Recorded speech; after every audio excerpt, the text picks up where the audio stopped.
Welcome back to Lost in Time. So we're back here. Again. Yes, again. Because we have yet to get some stuff. But now we can finally complete this level. Well, not completely because I'm still gonna miss one golden carrot. But I'll get it later. But yeah, so we're gonna be able to get all the clocks from here at least. Now that we have all the abilities, we can properly do everything. Ah, the wonders of the collectathon. Oh yeah, if I recall correctly, I think there's still some clocks left even in the pirate years too. Yes. That's because he hasn't. There's still yet one level that has to be unlocked, and there's one of the levels also requires the Open Sesame ability, which I now have. So there we are. So let's finally get all the Acme boxes.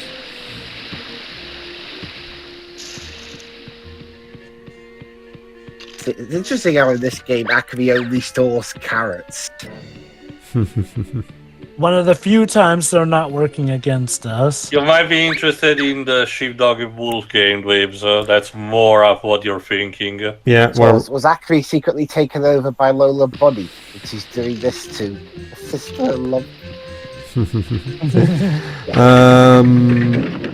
That depends, Duez. Which version of Lola you're talking about? The Kristen Wiig version? Well, since this game came out a few years after Space Jam, so it was probably that instead. Oh, so the Calf Susie version? Well, here's the thing. Well, here's the thing. Space Jam Lola is not obsessed with bugs. It's Kristen Wiig's version that's obsessed with bugs. Well, she hit on him. I mean, okay, she was kind of going lovey-dovey with him by the end of the movie, but yeah, no, the Kristen Wiig one is definitely more into bugs.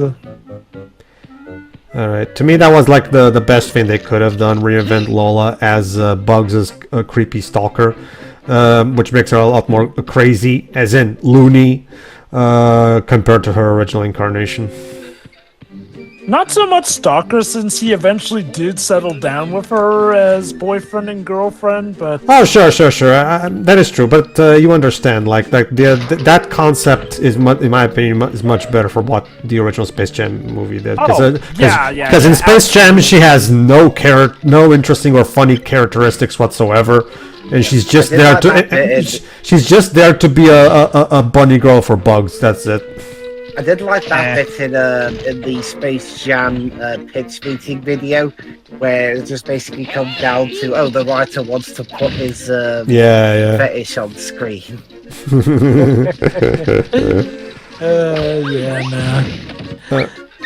Alright, so let's go. There you go. I forgot how Lola was in Lunatics Unleashed. I never saw that show. I've always heard the show is terrible, so I never bothered. I have yet to see it myself, though. I hear a lot of people say it was good. Never got to reach its full potential, though. Is that the dark gritty read? Where everyone has Tron costumes, yes, Dweebs. I don't know if it's dark and gritty, but yes, it was definitely an edgy, this ain't your grandfather's Looney Tunes bout, from the 2000s. It's weird because it was around the same time where there was the new Duck Dodger show, which instead, despite being from from 2000, was still technically more in line with the original cartoon. It makes me glad Pokemon debuted when it did, because if it had debuted a decade earlier and it got to the mid-2000s, it probably would have had dark, gritty Pokemon. Like, it would have got Pal World, but more bland. Well, that's what Digimon Adventure is for, with.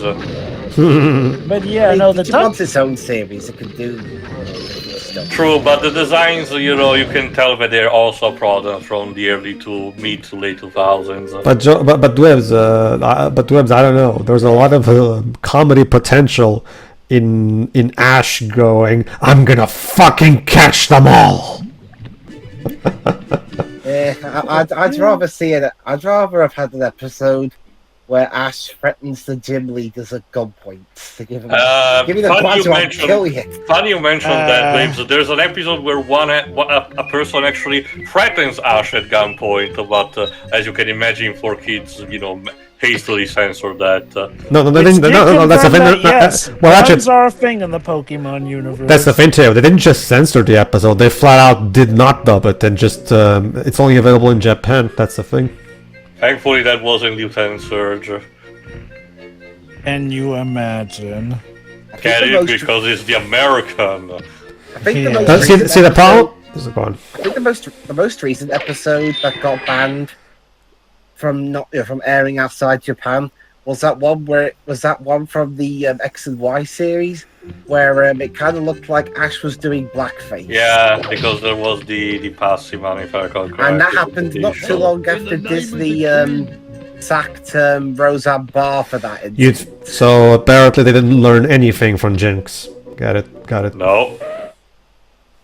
Jinx. Jinx. Well, Jinx, remember, that Pokemon that's where in its Oh, original right, form. Jinx. to That's quote, why they changed his face to purple. to quote a breach Mr. Popo drove, he's like, Jinx, bitch, shut up. Yes.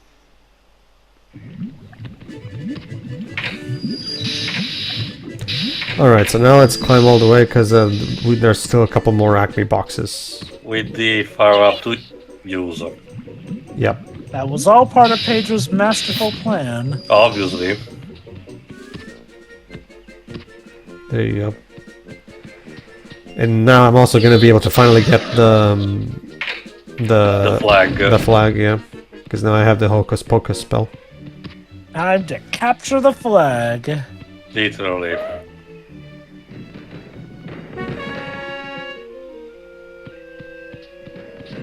Now if we can just find the marker.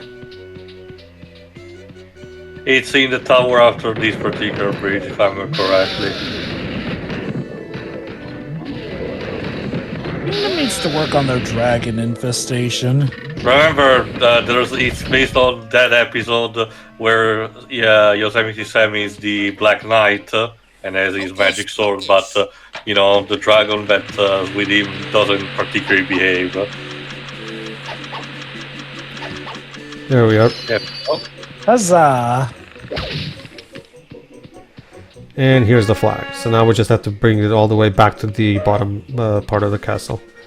And now the kingdom will be in peril as its flag has been stolen, thus simulating the fact that it is being taken over.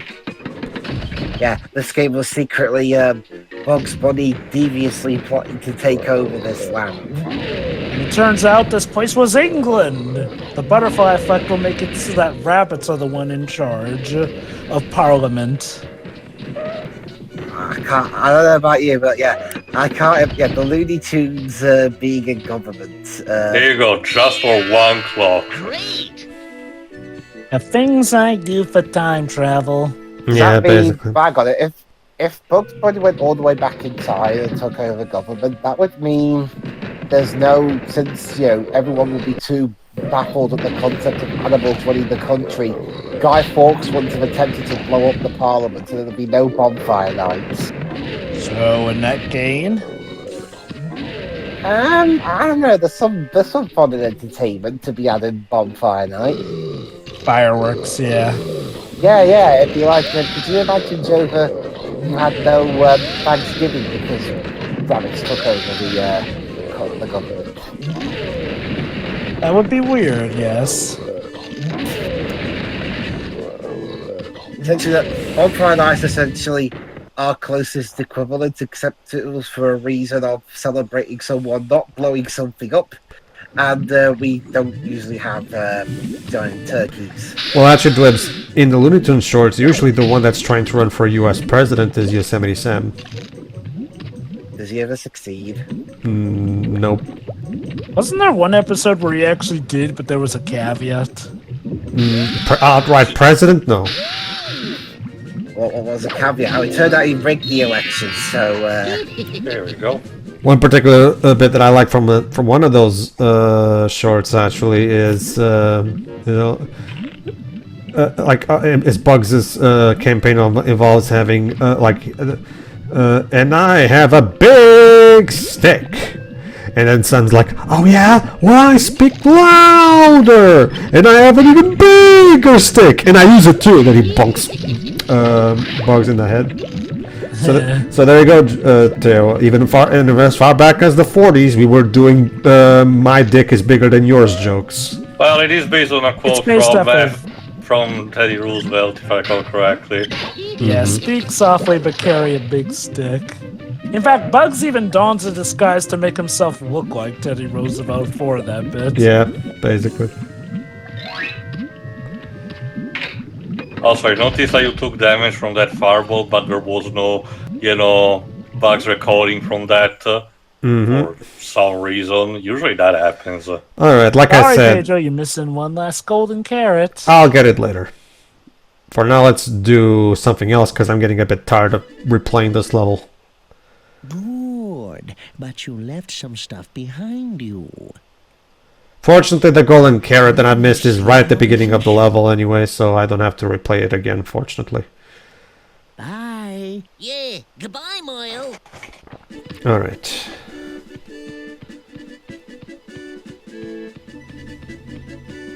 So now what? Well, let's see. Yeah, I think. Oh yeah. No, this is actually requires. This secret level still requires 250 golden carrots, so we're still far away from that. All right, let's try another area now. The Pioneers. Yeah. Sure, why not? All right. If I remember correctly, we're going. If I remember correctly, we're going back to follow the Red Pirate Road. Yep. There you go.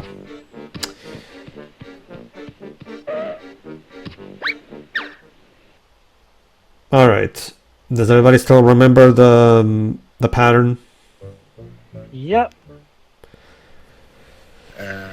That's okay. Don't worry, Liz. I'll remember. Left, right, up, down. Yep.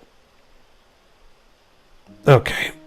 However, yeah. So we have to get through there, but we need to first open up that door. So we need to. There you go. Fortunately, yeah, I still remember this. So. Like I said, left, right, up, down. Left. Well, to Joba's credit, Theo, all he has to do is remember those, because after doing those, there's only one left, so there has to be that one. So. A kid, that pattern's been beaten into my head as a child. That said, yeah, you gotta do this all over again if you want to go back. So. All right. Yeah, that kind of sucks. All right.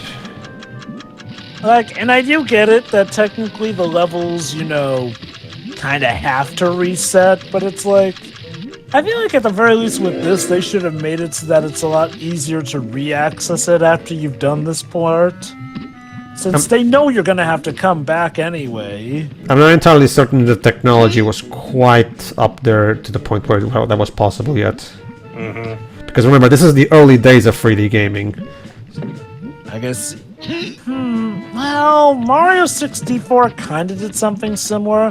Although I'll admit, even for some missions, it has to make a different version of a level. For all of them, actually, Joe. But that's the thing. Mario 64 didn't have this issue because Mario 64 rebuilds the level depending on which star you pick. Well, that's the thing. There are some times where, you could get, multiple different missions. Like, you could arguably do a mission ahead of time on a version of the level. You can, but the level design is always dependent on which star you pick at the beginning, regardless of whether or not it's possible to do some of the others. Oh, that is true. The closest you're probably thinking instead is, Mario Sunshine, but that was on the GameCube instead. No, but even Mario Sunshine does the same thing. Mario Sunshine absolutely has to. Okay, Mario Sunshine is way more specific because with Mario 64, you could get a star ahead of time or a star that was not the one focused on the level that you chose. One of the problems with Mario 64 and why it's the weakest of the 3D Mario games is the fact that it's not as open-ended as 64 actually, because there's a lot more specific. Like for example, in order to be able to access the final area, you have to do at least star number 4 of every level, as in the Shadow Mario missions. Pedro, I get what you actually meant, but you accidentally said 64 two times. I was about to say, it's like you made it sound like 64 did I? was worse than 64. Fine. Yeah, Fine. I know that you meant Sunshine the first time. Yeah, so Sunshine the you first. know. Yeah, Sunshine the first time. Yeah, that is the issue with Sunshine. Is like each level is specific with what you have to do, which admittedly, that and the jank. some might argue that it's more focused. But man, if you prefer how 64 did it, where you could pretty much play at your own pace, essentially, yeah, Sunshine could be annoying like that. It also, like I said, like but jank. It's very obvious to me that game was rushed because, again, Luigi's Mansion at the time. Now it's a very beloved classic, but you have to understand, back in the day when Luigi's Mansion first came out, a lot of people's reactions were, "Hey, where's the new Mario game? We don't want Luigi, we want Mario." Ain't that just Luigi's life story? Yeah. So Luigi's Mansion didn't do the Mario 64 numbers of sales, So it's abundantly clear to me that they tried their best to rush out the Mario Sunshine as close as they could, so they could, get. Remember, the GameCube wasn't doing so well sales wise. Yeah, even the original Xbox, despite being a newcomer into the market, outsold it. The PS2 just murdered the Dreamcast and was murdering both the GameCube and the Xbox. Oh yeah, the PS2 of course was already won the race right before even the race started, but the original Xbox was even able to beat the GameCube exactly because, see, the thing about remember, it also has to do. It was also a consequence of the times. Because that was back in the day where M-rated games were at the peak of their popularity because of games like GTA and other stuff, right? The God of War as well. So M-rated games at the time were at the peak of their popularity, and Nintendo makes E-rated games, so obviously their games were not the hot ticket at the time. I wonder if at that point they were regretting not following up on their Conker's Bad Fur Day. Well, the GameCube did had a couple of Nintendo published, M-rated game, mostly Eternal Darkness, Sanity's Requiem, and Geist. But yeah, no, when it comes to the GameCube, or actually no. Not just the GameCube, Luigi's Mansion was kind of cursed until the third game, since the second game came out during what I recall to be the year of Luigi. It did not pan out as well. Now, granted, I'm not saying Dark of the Moon didn't do relatively well, but from what I understand, it wasn't exactly doing gangbusters. Alright, Magic Hair Blower and Alright, so yeah, like we've said, we now have one more level in here, the Stone Age, and after finishing this, we're officially done with the Stone Age. So here we go, Magic Hair Blower. Okay, let's talk about Magic Hair Blower. Apparently you're not doing okay, never mind. We're not doing that game yet. Well, regardless, I'll bring it up in a moment. Still, after we know exactly where we're going. For the record, Magic Hair Blower is where you can tell again if you want proper, more convincing evidence that the game was rushed. Magic Hair Blower is a good piece of evidence because Magic Hair Blower is literally just the first level of the Stone Age, but at nighttime. Now, to their credit, they do change the placement of the carrots and the clocks, and they do some an extra section at the end. Yeah, but basically 90% of that level is just the first level again, just with a palette swap. So yeah, probably they had to cut some corners here and there.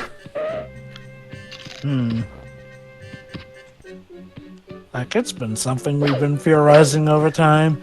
I'll admit, I'm surprised we haven't gotten behind-the-scenes talks about this game yet. It's been out long enough. That's the thing, Jova. There's not really that much that's known about the development of this game. There's never been any major interest from anybody. The only thing that you need to know, is the fact that any review that reviewed Jersey Devil basically says the same thing. The specific team loved to make a game that was kind of like of a Warner Bros. Cartoon, and Infogrames eventually, allowed them to do it a couple of times for themselves. That's kind of it. I guess this is one of those cases where, now games released nowadays, if they get enough buzz, you'll probably hear some peering into it. And, there seems to be some efforts made to make the development process more transparent. This is a game from the old PlayStation era that, for as much as I do hold it dear to my heart, is probably not one of the most talked about games from that era.